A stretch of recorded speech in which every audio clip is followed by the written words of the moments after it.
What is up, guys? Welcome back to the channel. Today we're going to be going over John Carpenter's Toxic Commando. It is a 4-player co-op FPS zombie shooter, and I will say it has mutated monsters and a bunch of hordes in this game. It is an over-the-top 80s action vibe, which we all would love to see in a zombie game, and it is inspired by classic B movie chaos. So I will say it is very John Carpenter fitting, you know. He's made a lot of great hits for movies, and I think this will definitely be a great hit for a game for him if Saber does it right.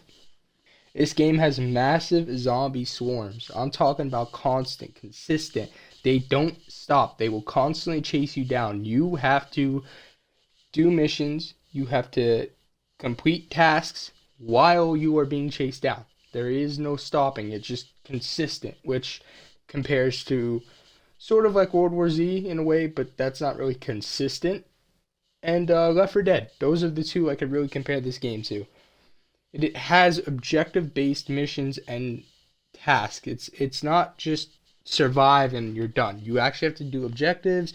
You have to do tasks, and you could move on and get to the next missions and tasks. It's every mission and mode has a big map. I'm not talking about just tiny. It's a big map, so you got a lot to do. There is vehicles in this game as well. Cars you could drive, like not tanks, but army trucks you could drive, regular trucks that you can drive, and I will bring up how they can get stuck in the mud, and you have to pull them out with another car, and you got to pull it out of the mud. Or you could just go find another car. But another important thing about that is, in this game, you got to refill the cars. They don't have constant gas like a lot of games. You got to refill it, you got to find it, and you also got to fix the car a lot too, because that in this game, the car does break. I will say that, so you guys don't jump in there thinking it always has gas, it don't break. No, this game's serious.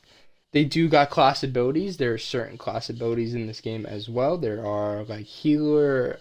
Let's put it in ways. There is medic, basically healer, assault, aka rifleman, and then there's defender, which they've already shown in the trailer multiple times, where he could just throw a shield bubble down, protect you for a limited time. It's not constant. It's just a limited time. And honestly, they have more than just that. You can actually go in and upgrade your skill set to classes.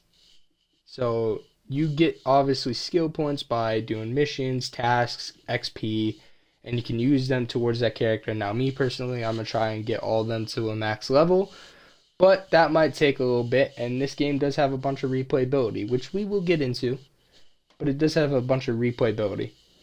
This game is strong co-op focused. I mean, you can play it solo, but it's recommended you play it co-op with a friend, or at least 4 friends. If you have 4 friends, if you don't have 4 friends and you have 2 friends, that's also great. But it is very co-op focused, so you need to have a friend to play this game. This game is not serious horror. It's campy, it's loud, it's 80s inspired, like I said before, and it's arcadey style fun. It is not a serious horror game. This game is also going to be released on Xbox, PlayStation, and PC. Crossplay has been confirmed. It's going to be a crossplay game between PlayStation, Xbox, and PC. I have many concerns with Saber, and they are high. When they released Evil Dead, I bought the collection edition. I thought that game was going to, I wouldn't say last forever, but I thought it was going to last more than what it did. And they went ahead and shut that down, and I was disappointed, and they lost my trust there. Like, I have so much trust issues with Saber where I'm afraid to buy any game that they make now, but I'm going to give them basically one last shot. And hopefully they succeed with this one last shot with John Carpenter's Toxic Commando, because I will also say their servers are terrible. If you have played World War Z, their servers are horrible. And I'm going to say they need to have great servers. They need to be perfect. They cannot be like World War Z, or this game is not going to succeed. It's just not how that works. You gotta have great server connection. You gotta make sure it does not pair you with people in Japan from the United States, because it has done that multiple times. Co-op games, they live or die by matchmaking and servers. If that is not well, the player counts will drop, the queues will get longer. They need to have dedicated servers, not peer-to-peer. It needs to be dedicated, but it needs to be perfect. And Saber's track record with connections and how stable they are, not great. Not great at all. Go look at World War Z, like I said. But I do want this game to succeed. I really want this game to succeed. It's probably one of the games I want to succeed since Evil Dead. And co-op games need to have strong server support. I want this game to succeed. I need it to succeed for them to gain my trust back. Don't give up on this game. Keep pushing content out. Keep making content for the game. Don't quit on it. Don't give up on it. Because if you do, I'm probably not going to be able to buy another Saber game again. No matter how bad I want it or how good it looks, if it is made by Saber, I will not be able to trust them again. I've trusted them like 3 times with 3 different games, and they've all went to crap. So I will say, please, Saber, make this game succeed. That's all we want.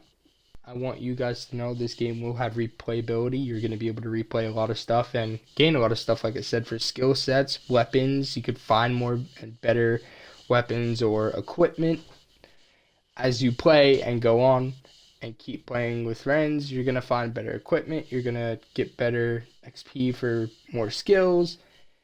There's a lot of replayability in this game.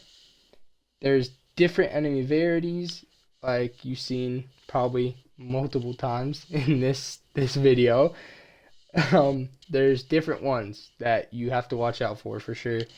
There's a progression system that is coming to the game as well. There's end game content, and they do have roadmap plans. So hopefully the roadmap plans mean the content will not get delayed, and we will constantly see content for this game, and they will not give up on it and quit on it, because they kind of did that with World War Z. They released a couple content and then just gave up on it completely and said we're not focused on it anymore. So hopefully that's not the case, and we actually do see some content for that for a good amount of years.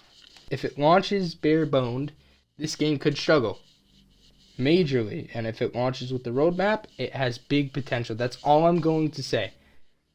Now, I'm not asking for a roadmap right at rip. Like, they have said there is going to be a roadmap, but I'm not asking for one right at rip where it's like, oh yeah, you release a game, now where's the roadmap? I'm asking maybe a month or a couple weeks later, when everybody's played the game and they got all their stuff, you release a roadmap. Don't leave this game to die. Don't release it and say, hey, it was a big hit, we're going to move on to the next. Stop doing that crap. That is going to be it for the video. If you guys did enjoy, leave a like, subscribe, and turn post notifications on so you do not miss another news video or review video. I'll catch you all on my next one, which probably should be Resident Evil. Peace out and stay safe.